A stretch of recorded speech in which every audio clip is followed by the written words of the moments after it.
राम राम भैया। हमारा नाम है अटल तिवारी और किताबी दुनिया में आप सबन का हम स्वागत करी थे।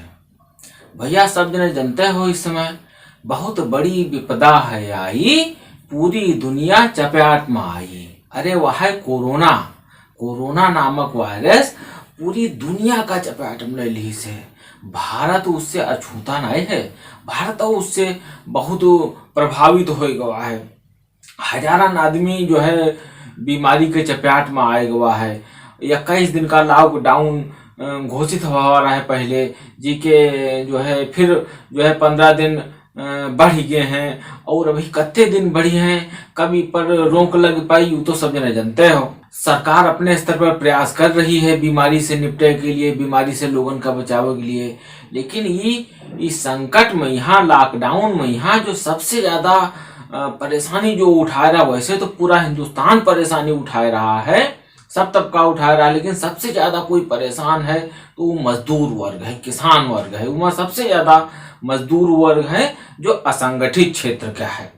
सरकार का आंकड़ा आवा है भैया, तो वो आंकड़ा सुन लिया हो तो गार्डन तरह से ने जमीन सरक गई। कोरोना के पहले 8% बेरोजगारी के दर रहा है, 8%। इस समय के दौर में यहाँ भारत में, यहाँ जो पिछला रिकॉर्ड है वो सब बेरोजगारी का टूट गया है।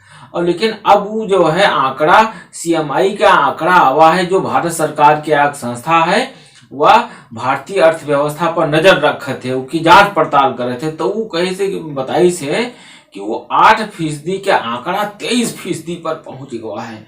माने करोड़ों लोग जो है बेरोजगार हो गए हैं। तो वही बेरोजगार ऐसे हैं जो दिन भर मेहनत और मजदूरी करत रहे, उसे जो पैसा पावत रहे तो सांझ कहा वापसी कर दे भाई दुकान से ने लोन तेल पिसान चाउर लेत रहे, पहती लेत रहे, मैंने दाल लेत रहे, तब आए कहा सांझ कहा उनके यहाँ चूल्हा बरत रहा है।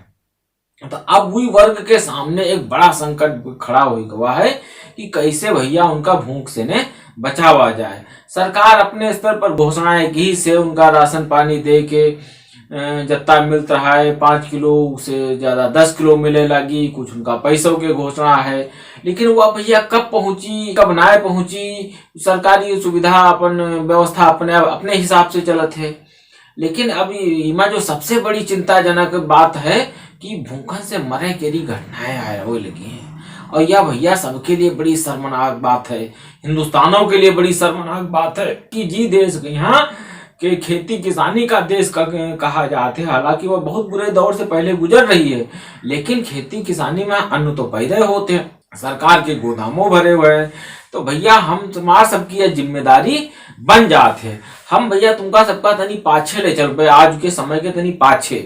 पहले हमरे सबके घर में, हम तुम्हारे घर में दादी नानी अम्मा जब खाना बनौती रहे तो याग 2 खुराक खाना रोज जो है घर में ज्यादा बनता रहा है। मैंने जब संयुक्त परिवार होता रहा, लोग उनसे जब पूछत रहे, लड़का बिटिया पूछत रहा कि अम्मा ज्यादा खाना काहे बना ली हो, या सवेरे का सांझ का काहे परस रही हो, तो अम्मा दादी और नानी कहती रहे कि भैया खाना इलिए ज्यादा बनते हैं कि पता नहीं कौन बूढ़ा उतराना आ जाए खाना बनते बनते, या खाना खा रहे हो तब कोई आ जाए, या मान लो खाना सांझ बने पहले कोई आ जाए और बहुत भूखा प्यासा होए, और लोग भैया आ जाते हैं। जैसे वह बीच कोई नाऊ ठाकुर आएंगे, कहारा महारा आएंगे, फकीर आएंगे, कोई आएंगे जिका भूख लाग भय से पहले खाना पूछा जाता है अपने सबके घर में। यहाँ पूरे भारतीय समाज के व्यवस्था रहा है और उनका खाना खवाए दीन जाता है। यू उद्देश्य होता है कि कोई द्वारे तने भूखा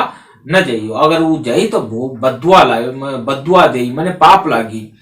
इका धर्म से कोई लेना देना ना जोड़ देखा जाए, यह भारतीय समाज की परंपरा रहा है। तो लेकिन धीरे धीरे संयुक्त परिवार टूट गए, एकल परिवार हो गए, तो यह परंपरा धीरे धीरे भैया खत्म हो गए और शहरन में यह भैया बिल्कुल खत्म हो गए। अब जो है गाँव में है एक और दादी नानी या अम्मा कहा करती रहे कि अगर कोई ना आई तो अपन हरा खाए ले, मैंने गाय बैल बछिया पड़िया भैंस खाई ली खाना, अपने तो जानवर आए। लेकिन अब गाँवों में यहाँ गाय भैया रह नहीं गई। सरकार की अपनी भूमिका है, वही मसला पर हम इस समय यहाँ ना बात कर पाए।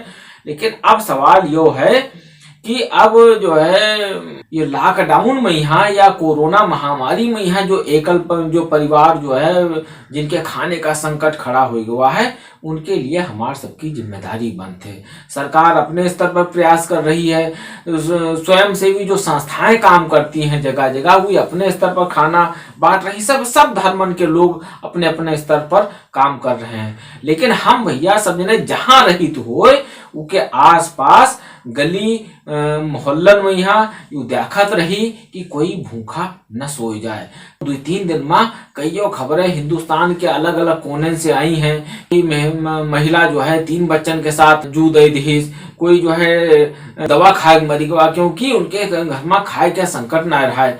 कईयों जने बेबसी में यहाँ खाना मांग रहे। इस समय यूं न देखा जाए भैया कि कोई जानबूझ के मांग रहा है। जानबूझ के मांगे वाले वो अलग होते हैं और बेबसी में यहाँ जो है मदद के अपेक्षा करे वाले अलग होते हैं। तो अपने आसपास जरूर देखा जाए कि कौन भूखा है, कि का रोटी की जरूरत है, अपनी श्रद्धा अनुसार मदद की जाए। अपने नानी, अपनी दादी, अपने अम्मा के काम का जो है याद करत भय, अपने पुरखन के काम का याद करत भय लोगन के मदद की जाए। हम अभी गांव जाए थे तो हमारी माता जी या खुराक खाना पर जो है नियमित ज्यादा बनाते हैं और सांझ के यहाँ उमा से ने कुछ खाना हम लोगों का दे देते हैं कि भैया सवेरे बची गवा लिया हो, वरना जो है सवेरे जो है हमारे जो है दौआ के जानवरन का है खिलाई देते हैं। वो आज ये उद्देश्य पर कायम है कि पता नहीं कौन आ जाए,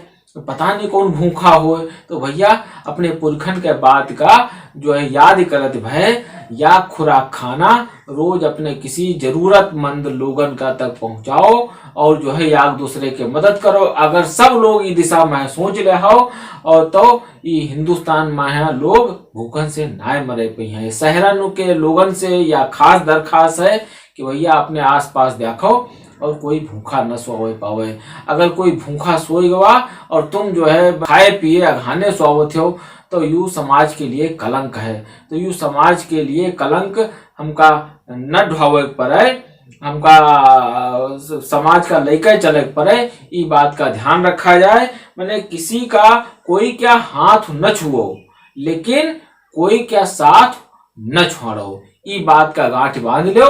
लेकिन याक दूसरे से दूरी बनावत भय, बीमारी का ध्यान में रखत भय। हमका यह बात करक रहा है। अगर यह बात आपका पसंद आई हो तो यू वीडियो आगे बढ़ावा जाए, सब्सक्राइब किया जाए किताबी दुनिया का और शेयर किया जाए। आप सबन का